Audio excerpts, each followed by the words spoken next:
Hello guys, magandang hapon po sa inyong lahat. Andito na tayo sa ating farm.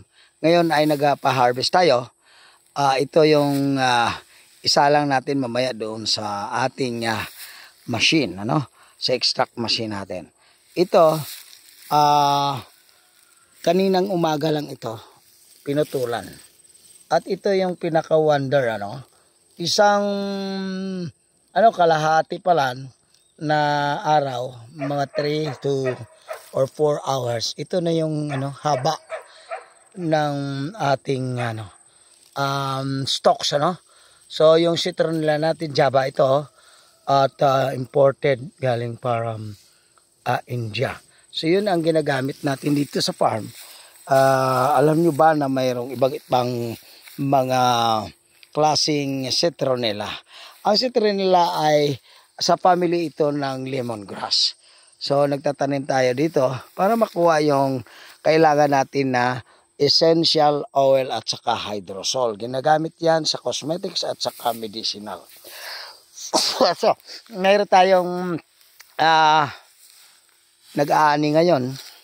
Ayan. So pagkatapos na anihin, medyo pinapa-dry natin kaunti.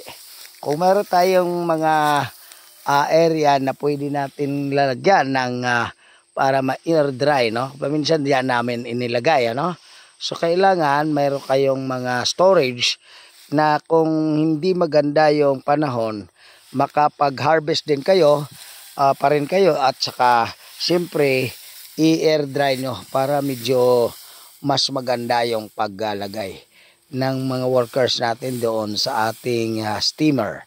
Ayan, sinistem ito di ba? Ayan. So mamaya, dalhin yan ni doon sa ating working area. Ayan. So okay lang Ayan Oo, ayan. Okay. Mga 15 to 20 kilos yung isang sako niyan. So dinadala doon sa area para lutuin. Okay? So kayo dyan, baka gusto niyo din mag-try ng pagtanim ng citronella, inquire lang po kayo dito para ma-guide kayo at matulungan para sa inyong kabuhayan din. Okay? Mabuhay yung pub natin, yung Prime Universal Business Venture na tumutulong sa atin upang makapag farming tayo ng citronella grass. Yan.